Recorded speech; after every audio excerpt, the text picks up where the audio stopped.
Captain Jiho stared at the navigation screen and frowned. Something was wrong.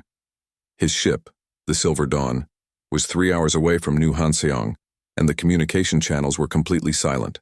No traffic control signals, no merchant chatter, no weather updates, nothing. Increase speed, Jiho ordered his crew. Something's not right. His co-pilot, a young woman named Bora, looked worried. Sir, maybe their systems are down? Could be a solar storm. Jiho shook his head. New Hanseong had backup systems, redundant networks. 8 million people lived on that world. They couldn't all go silent at once. His hands moved across the controls, pushing the Silver Dawn faster than regulations allowed.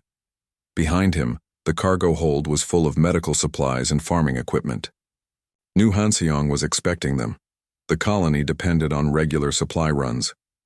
As they got closer, the ship's sensors started picking up strange readings. Debris. Lots of it. Jiho's stomach turned cold. He had been a merchant captain for 15 years, and he knew what a debris field meant. Nothing good. Dropping out of faster-than-light travel, Bora announced, her voice shaking.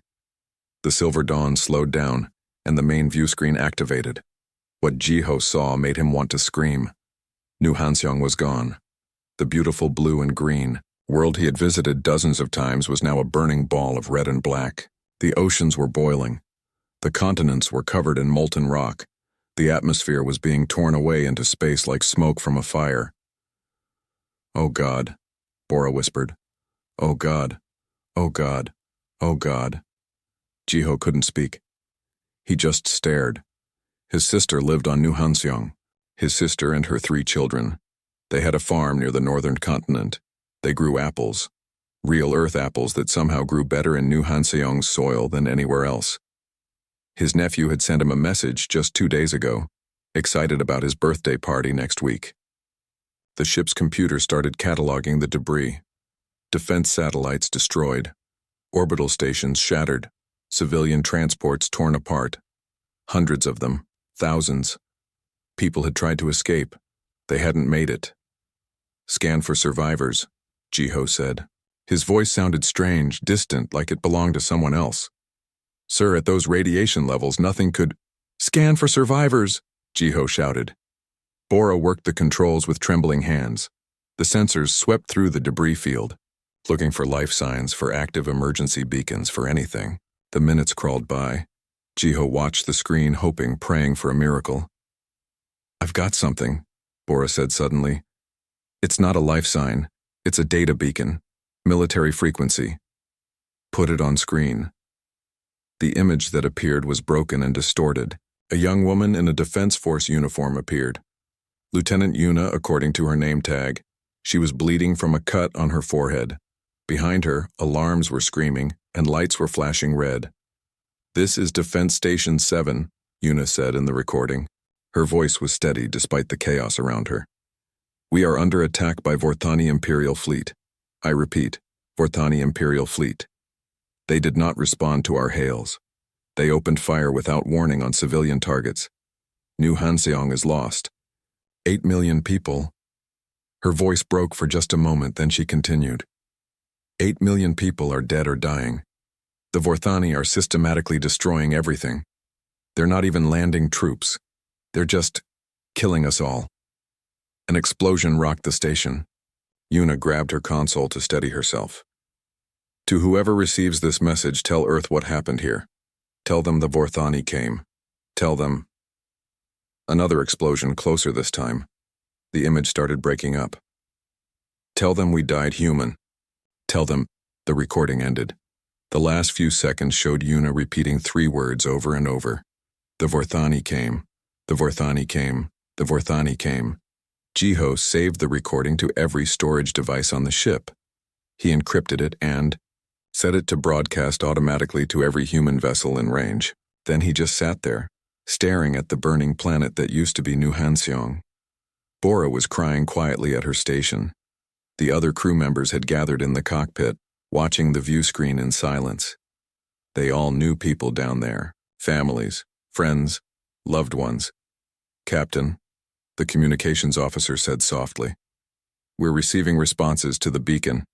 Human ships are changing course. They're coming here. Jiho nodded. Within hours, 50 human vessels had gathered in the system, merchant ships like his, a few mining vessels, 2 military patrol boats. They floated together in space, watching New Hanseong burn, broadcasting Yuna's final message to the rest of human space. A military captain named Hayuk contacted all the ships. "I've sent the evidence to Earth Command," he said. "Fleet Admiral Doyen has ordered us to document everything, every piece of debris, every impact site, every civilian ship. We need to record what happened here." For 3 days, the human ships orbited the dead world. They took pictures. They collected debris samples. They found more recordings. A teacher trying to shelter her students. A father holding his infant child. A doctor still trying to treat patients as the hospital burned around her. Hundreds of last messages all saying the same thing. We didn't do anything wrong, we were just living our lives and they killed us anyway. Jiho found his sister's farm on what was left of the northern continent. It was a crater now, still glowing red from the orbital bombardment. He recorded it, saved the coordinates, and added it to the evidence file. On the 4th day, Earth Command sent new orders. All civilian vessels were to return to their home ports immediately. The military ships would stay to guard the system. Something big was happening, but Command wasn't saying what. As the Silver Dawn prepared to leave, Jiho took one last look at New Hanseong. The planet was cooling now, becoming a dead rock that would orbit its sun forever as a monument to 8 million murdered people. "Captain," Bora asked quietly, "what happens now?" Jiho thought about his sister, about his nephews and niece who would never grow up, about 8 million people who went to sleep one night and never woke up, about Lieutenant Yuna who spent her final moments making sure someone would know what happened. "Now?" Jiho said, his voice hard as steel.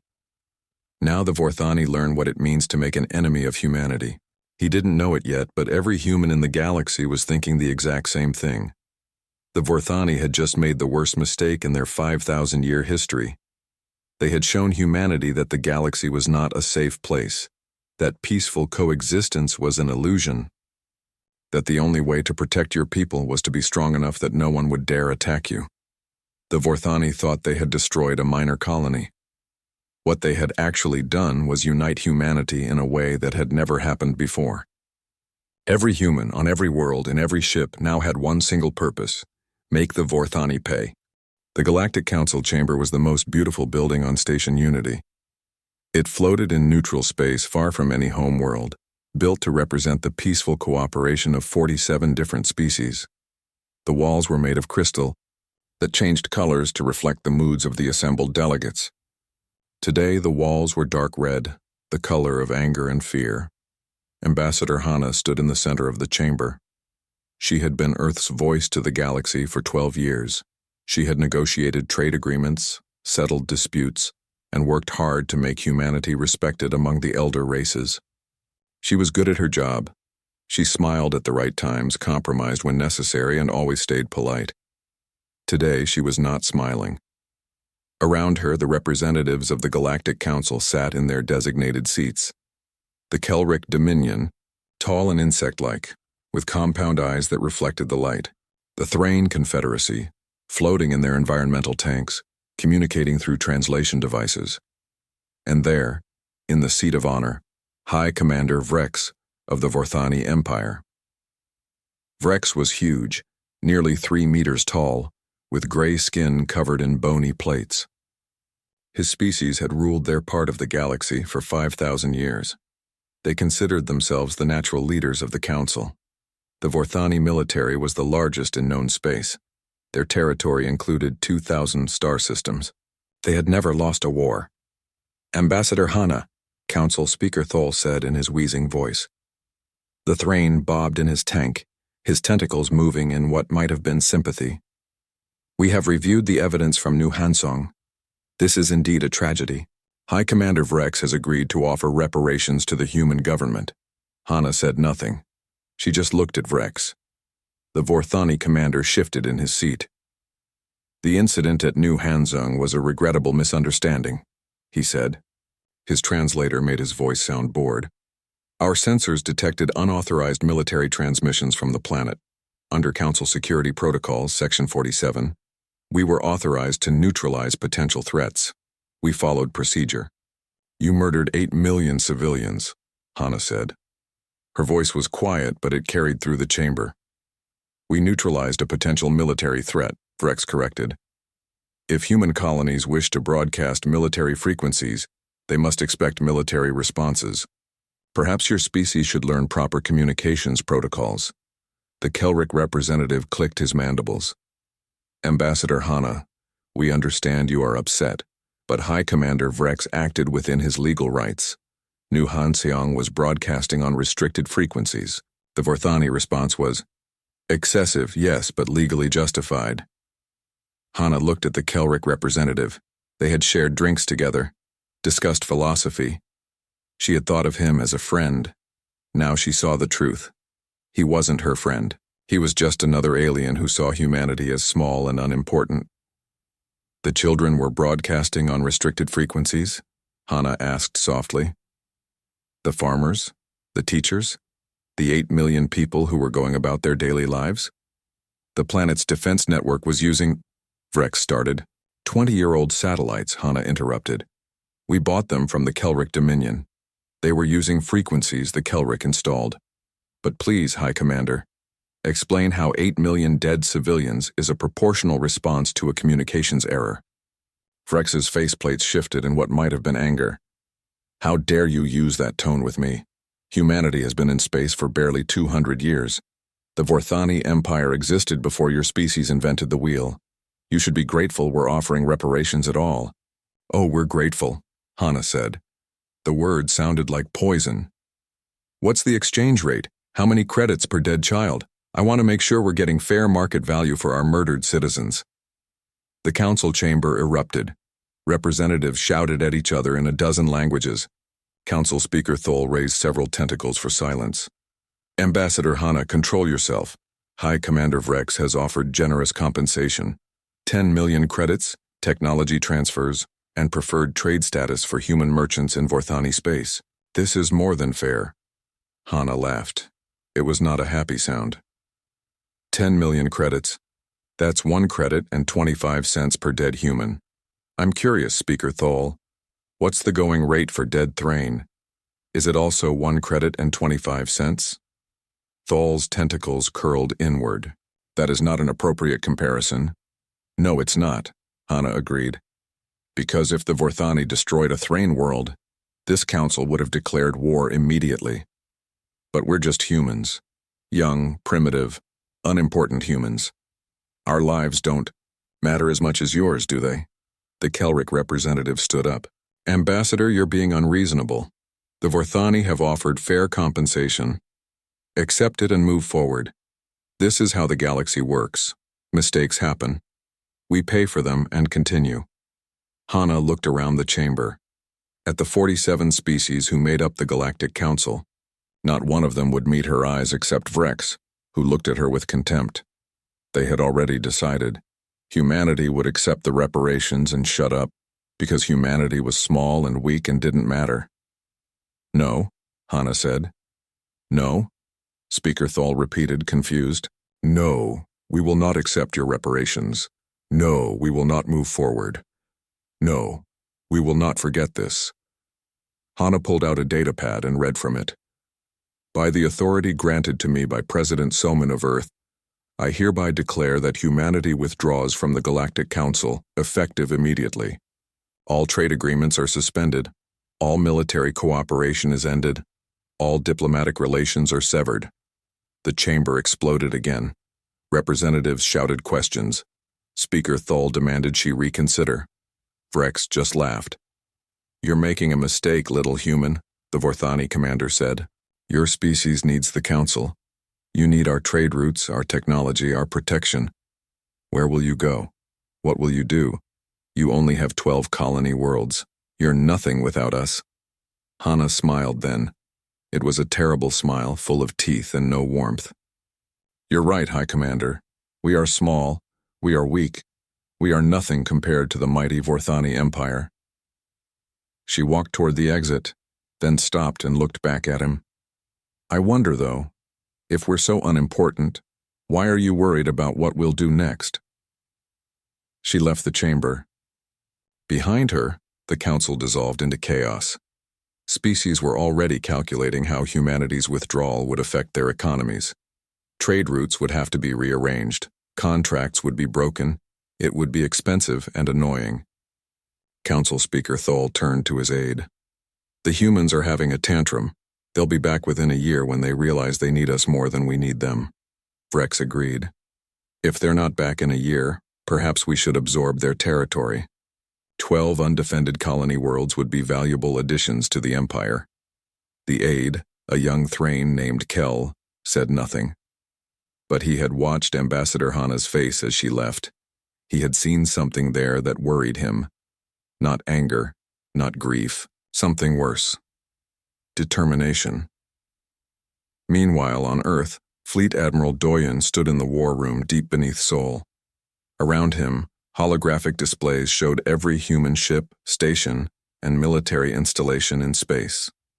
Thousands of vessels, scattered, across 12 colony worlds and 100 minor stations. President Somin entered the room. She looked tired. She had not slept since New Hanseong burned. None of them had. Ambassador Hana has completed her task, Somin said. We are officially withdrawn from the Galactic Council. Doyen nodded. He pulled up a master display showing the current distribution of human military forces. It was not impressive. Humanity had spent most of its time in space trading and exploring, not building weapons. The military was small, designed to handle pirates and accidents, not fight wars against ancient empires. How long? Somin asked. To recall every ship and soldier? 3 months. To retrofit civilian vessels for combat? 4 months. To activate the experimental weapons projects? 6 months. Doyen looked at his president. To be ready for war? 1 year. Somin nodded slowly. The council thinks we're throwing a tantrum. They think we'll come crawling back. Yes, ma'am. Good. Let them think that. Let them believe we're weak and foolish. Somin's eyes were hard. Let them believe it right up until the moment we show them the truth. She activated the communications network, broadcasting to every human world station and ship simultaneously. Her face appeared on billions of screens across human space. People of Earth and her colonies, Somin began. You all know what happened at New Hanseong. You know that 8 million of our people were murdered. You know that the galaxy has decided those lives don't matter. That we don't matter. She paused, letting the words sink in. They are wrong. Every life matters. Every human life is precious, and we will not let New Hanseong be forgotten. Today I am ordering the complete mobilization of human civilization. Every ship comes home. Every resource is directed toward one purpose. We are going to war. Across human space, people watched their president and understood. This was not a politician making promises. This was a leader declaring total war. The Vorthani Empire thinks we are weak. They think we will accept their blood money and move on. They think we are just children playing at civilization. Somin leaned forward, and her next words were spoken softly, but everyone heard them. They are going to learn that humans are very good at war, and when we're done, the galaxy will never look at us the same way again. 6 months had passed since New Hanseong burned. 6 months since humanity withdrew from the Galactic Council. 6 months of silence that made the elder races nervous. General Hyun of the Vorthani Imperial Intelligence sat in his office, reviewing reports that didn't make sense. Human merchant vessels had stopped using Vorthani trade routes 3 months ago. Human diplomats had recalled from all council stations. Human colony worlds had ceased all external communications. Even the spy satellites the Vorthani had secretly placed in human space had gone dark. It's like they built a wall around their entire civilization, Hyun muttered to himself. His aide, a young officer named Kwan, entered with more reports. Sir, we've lost contact with another intelligence asset in Earth space.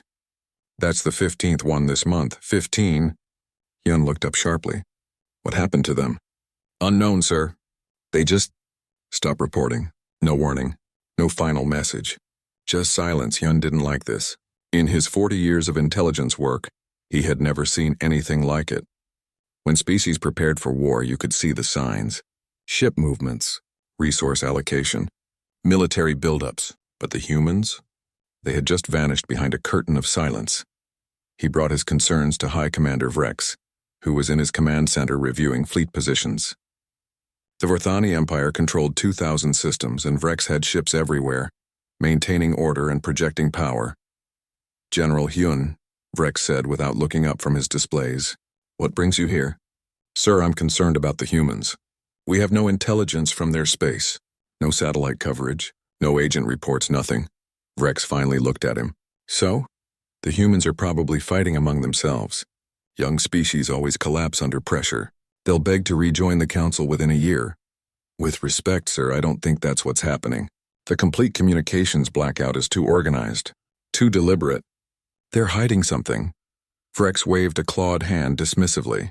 If it will ease your mind, send a battle group to investigate their closest colony. New Busan, I think it's called. 10 ships should be more than enough to handle whatever the humans are doing. General Hyun saluted and left, but the worry in his chest didn't go away. Something was wrong. He could feel it. The Vorthani battle group consisted of 10 warships, including 2 heavy cruisers and 8 destroyers. They were state-of-the-art vessels, equipped with shields that could absorb the energy output of a small star, weapons that could crack planets, and enough firepower to fight off most species' entire navies. Commander Auric led the battle group. He was confident, maybe too confident, as they jumped into the New Busan system. His orders were simple: investigate the human colony, determine what they were doing, and remind them that the Vorthani Empire was watching. What Auric found instead was a nightmare. The New Busan system was full of ships. Hundreds of them, maybe thousands.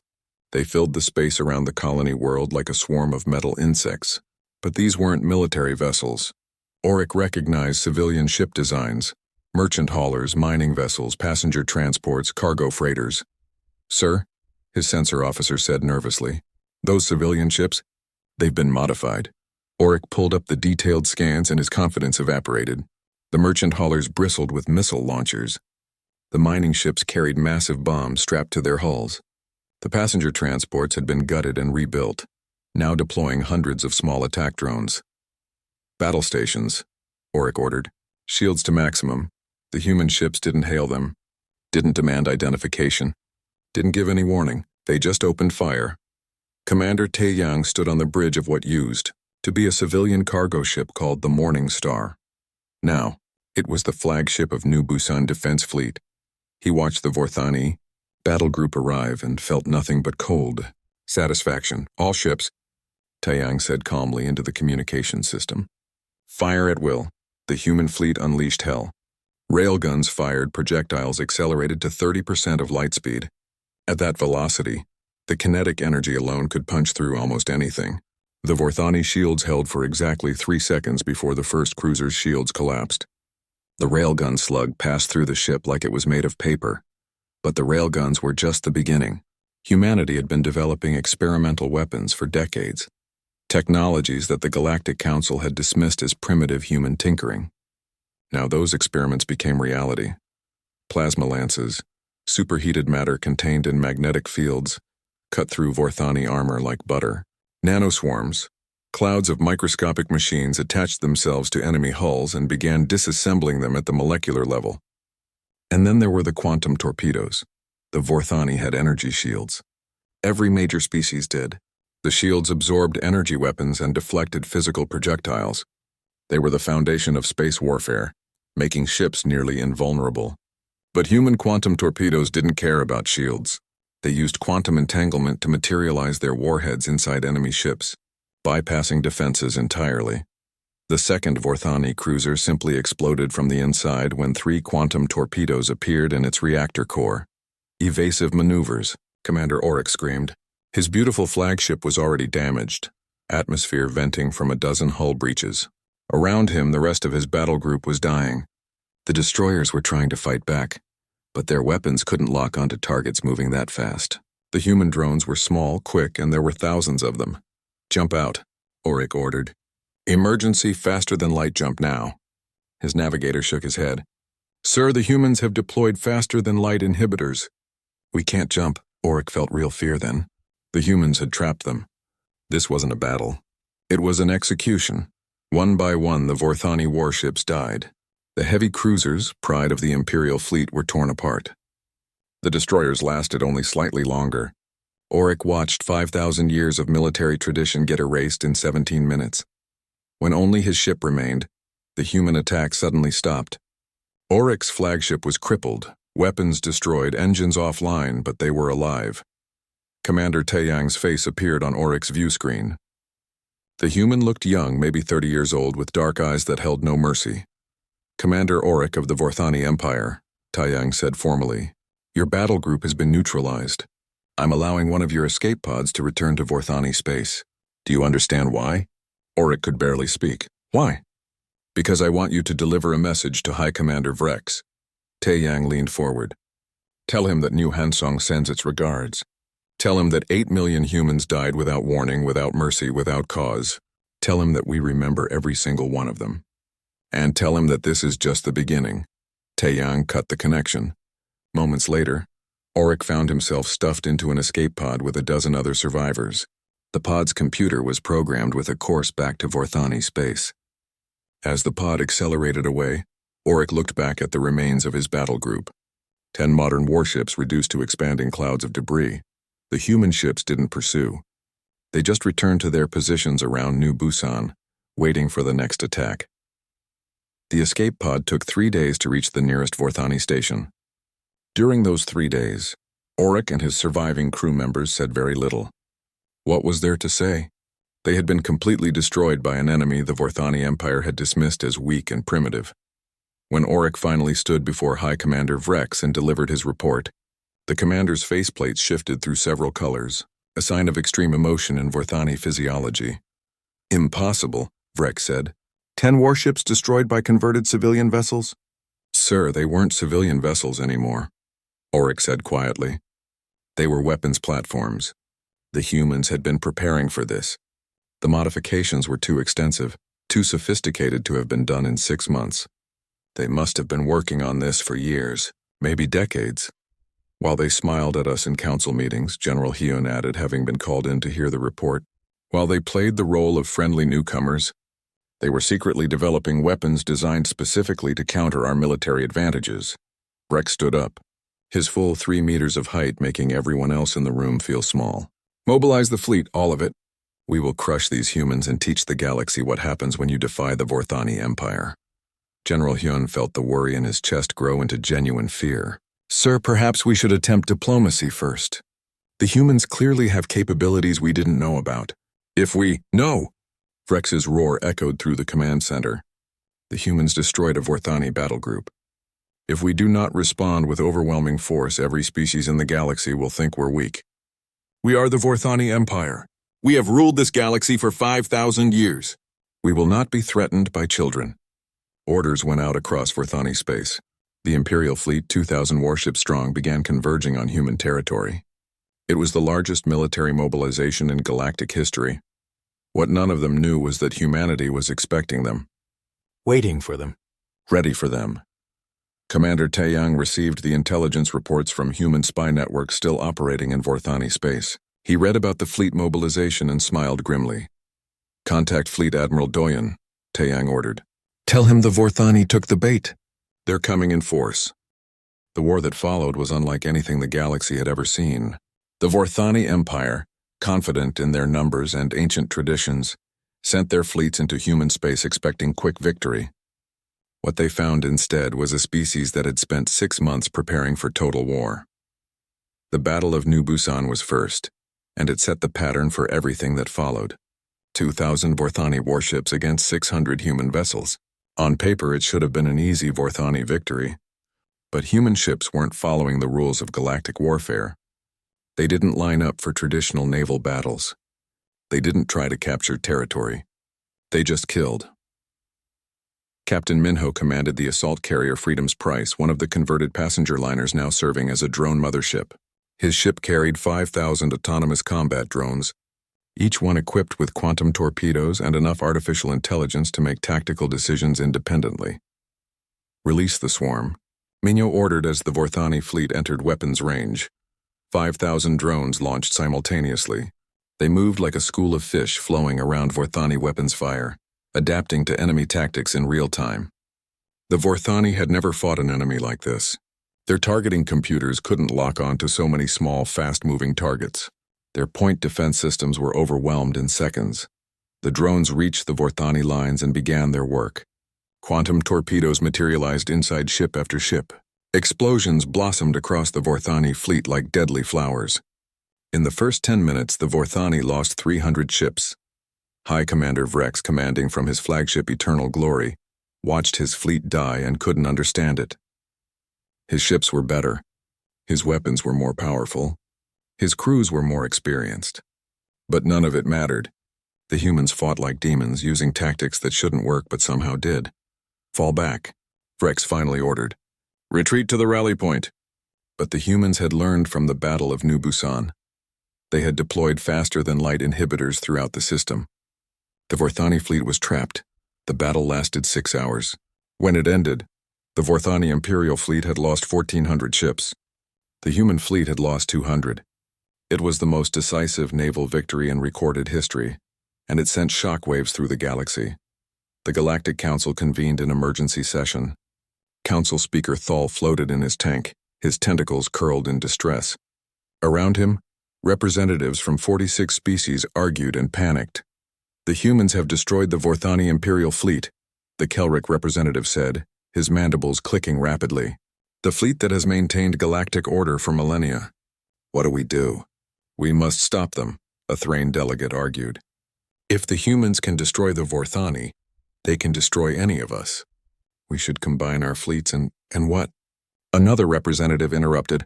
Attack them together? Did you see what they did to 1,400 warships? How many of our ships are you willing to sacrifice? In the confusion, one voice remained silent.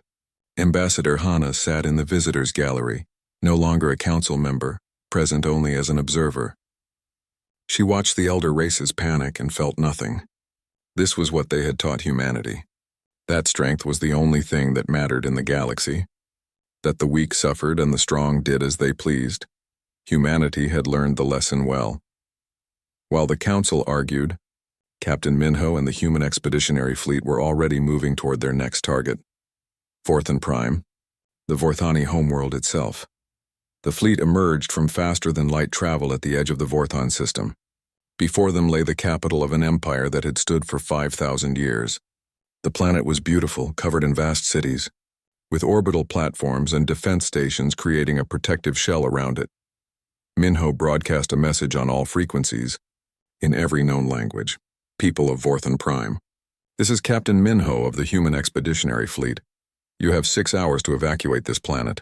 Anyone who remains after that time will be considered hostile. This is your only warning. On Vorthon Prime, 8 million Vorthani civilians looked up at the sky in horror. 8 million. The same number that had died on New Hanseong. It's not possible, High Commander Vrex said from his bunker deep beneath the capital city. He had survived the Battle of New Busan by jumping away early, leaving his fleet to die. Now he faced the consequences of his actions. They're bluffing.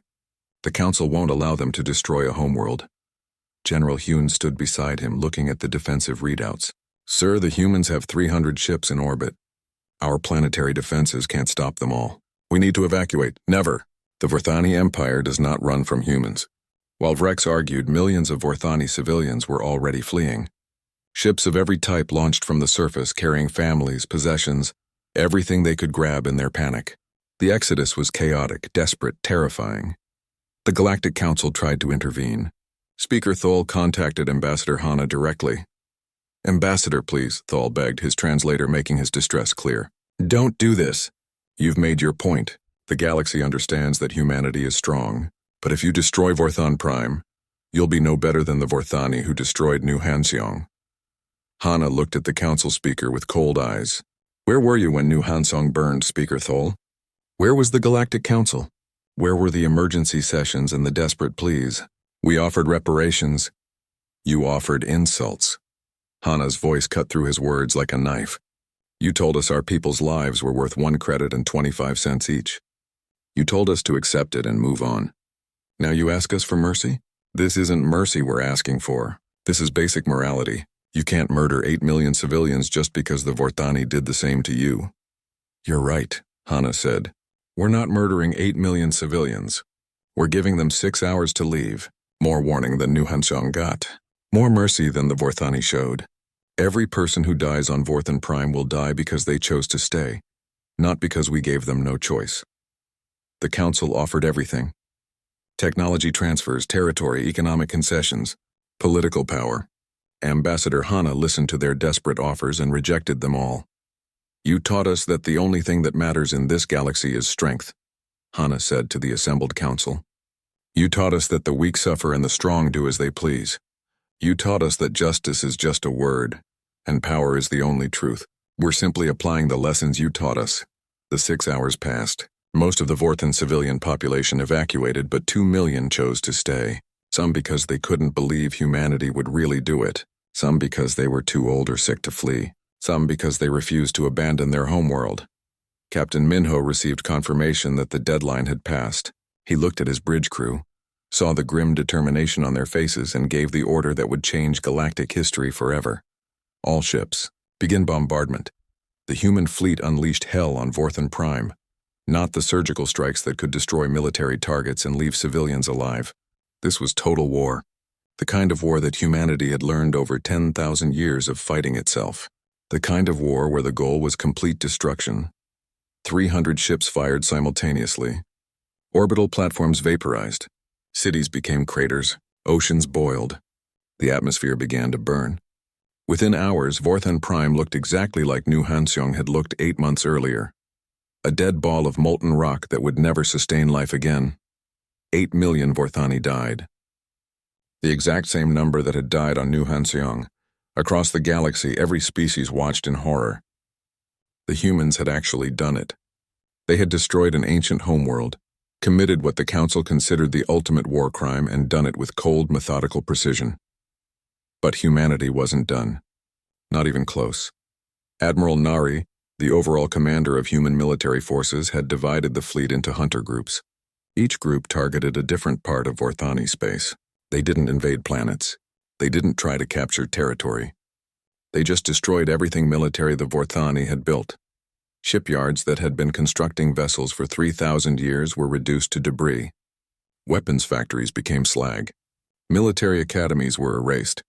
Fortress stations that had never fallen in 50 centuries of warfare were cracked open like eggs.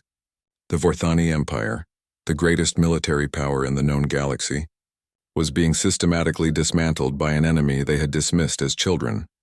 In his bunker on a minor Vorthani colony, High Commander Vrex finally understood what he had done.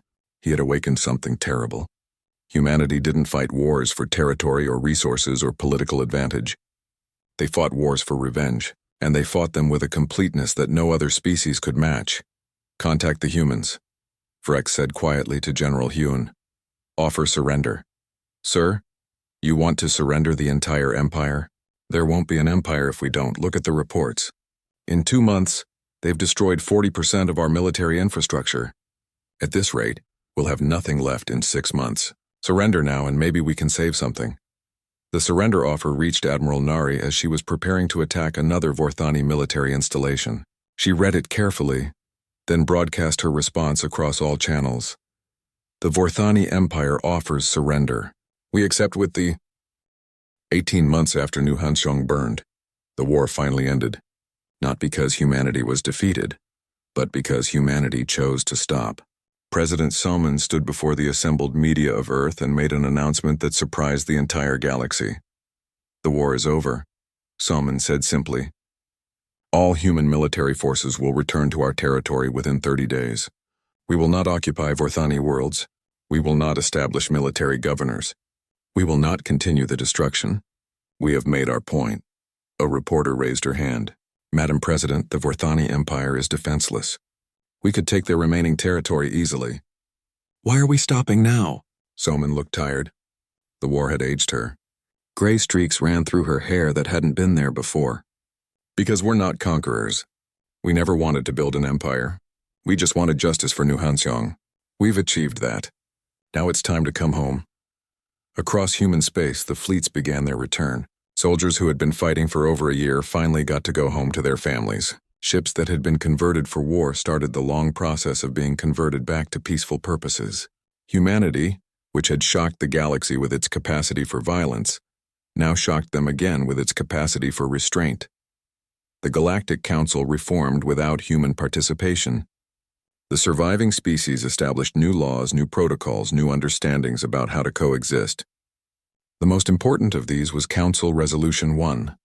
Human space was to be considered absolutely sovereign. Any ship entering human territory without explicit permission would be considered an act of war. Any threat to a human world would be met with overwhelming force. No one wanted to test if humans meant it. They had seen what happened to the Vorthani. The Vorthani Empire, once proud and mighty, was reduced to 500 systems. Their military was disbanded. Their weapons were confiscated. Human monitoring stations were placed throughout their space, watching for any sign of aggression. High Commander Vrex was tried by his own people for his crimes and executed. General Hyun, who had tried to warn him, became the new leader of what remained of the Vorthani. The first thing Hyun did was send an official apology to Earth. Not the insulting offer of credits that Vrex had made, but a real apology that acknowledged the horror of what had been done. The Vorthani people recognized that we committed an atrocity at New Hanseong. The apology read, "No words can undo what was done. No payment can restore what was lost. We can only acknowledge our crime and work to ensure it never happens again. We are sorry." President Soman accepted the apology publicly but made no move to reduce the monitoring presence in Vorthani space. Trust, once broken, would take generations to rebuild. 3 years after the war ended, Ambassador Hana returned to the Galactic Council chamber. The crystal's walls shifted to blue, the color of uncertainty and hope. The representatives watched her enter with something close to fear. "Ambassador Hana," Council Speaker Thol said, his tentacles moving carefully. "It is good to see you again. Have you reconsidered humanity's position? Will you rejoin the Council?" "No," Hana said, and disappointment rippled through the chamber. "Humanity has no interest in rejoining the Galactic Council. We have learned that we cannot trust our survival to your goodwill or your laws." The Kelric representative clicked his mandibles nervously. "Then why are you here?" "To discuss trade," Hana said. "Humanity is not interested in conquest or empire building. We are, however, interested in commerce, cultural exchange, and scientific cooperation, on our terms." She activated a holographic display showing the new structure of human space. In the 3 years since the war, humanity had expanded, not through conquest but through settlement. The systems closest to the dead world of New Hanseong had been claimed and fortified.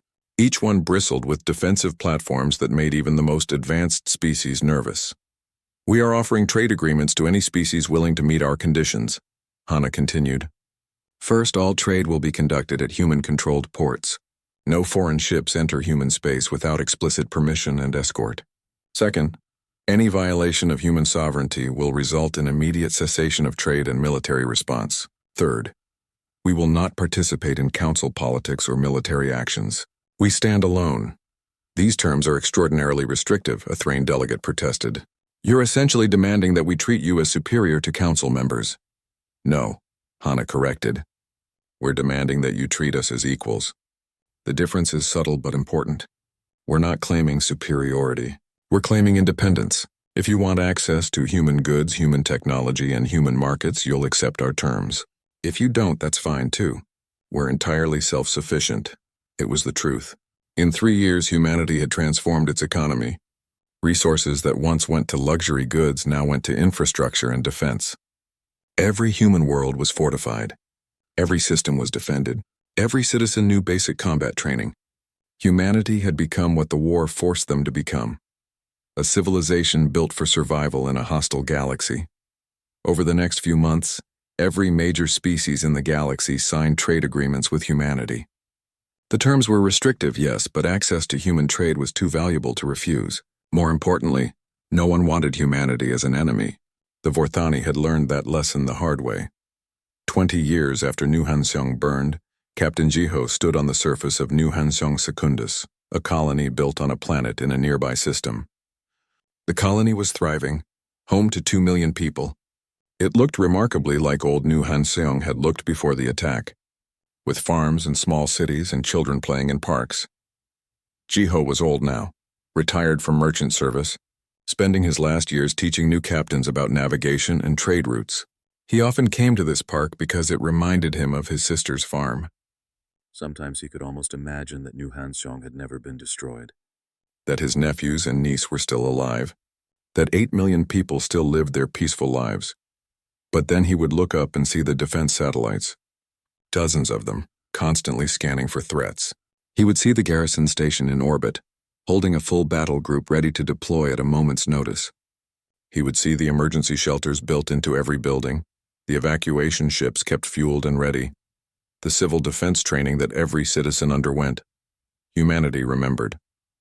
The galaxy had taught them that peace was an illusion, that safety was something you had to fight for, that the price of survival was eternal vigilance. They had learned the lesson well. A young girl, maybe 7 years old, ran past Jiho chasing a ball. She was laughing, completely unaware of the history that had shaped her world. Behind her, a woman who might have been her mother watched with a smile. That was what made it worth it, Jiho thought. The laughter, the children playing without fear, the families building their lives. New Hansong was gone, but humanity survived. And not just survived, but thrived. In orbit above the colony, Admiral Taiyang commanded the defense station. He was older now, too, promoted from commander to admiral, given responsibility for protecting all of human space in this sector. He looked at the planet below and the stars beyond and felt the weight of his duty. "Admiral," his communications officer said, "we're receiving a distress signal. Kelrick merchant vessel under attack by pirates near the border." Taiyang considered for a moment.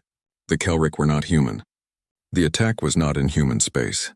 Technically, it was not humanity's problem. But the Kelrick had been good trade partners. They had supported the new order. They had learned to treat humanity with respect. "Dispatch a patrol group," Taiyang ordered. "We'll handle it." The human ships arrived at the Kelrick merchant vessel within 20 minutes. The pirates, seeing human military vessels, immediately surrendered. They knew better than to fight. Everyone did now. News of the rescue spread across the trade networks. Humanity, which had once been seen as weak and insignificant, was now seen as the galaxy's unofficial peacekeepers. Not because they wanted to be, but because everyone knew that humans would respond to threats with overwhelming force. Ambassador Hana, now an old woman serving her final term as Earth's voice to the galaxy, met with Council Speaker Thal one last time before her retirement. 20 years, Thal said, his tentacles moving slowly with age. 20 years since the war. The galaxy has changed so much. Yes, Hana agreed. It has. I have a confession, Thal said quietly.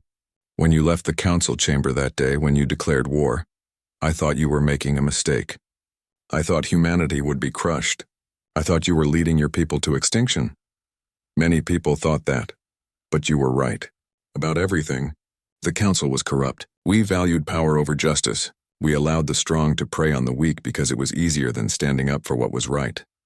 Thal's tentacles curled inward, a gesture of shame. The Vorthani could have destroyed any of our homeworlds, and we would have found reasons to accept it. We were cowards. Hana said nothing for a moment. Then she spoke softly. The galaxy hasn't changed, Council Speaker. It's still exactly what it always was. A place where the strong survive and the weak perish. The only difference is that humanity is no longer weak. Do you regret it? The war? The deaths? Hana thought about New Hansong, about 8 million people who died for no reason, about the Vorthani civilians who,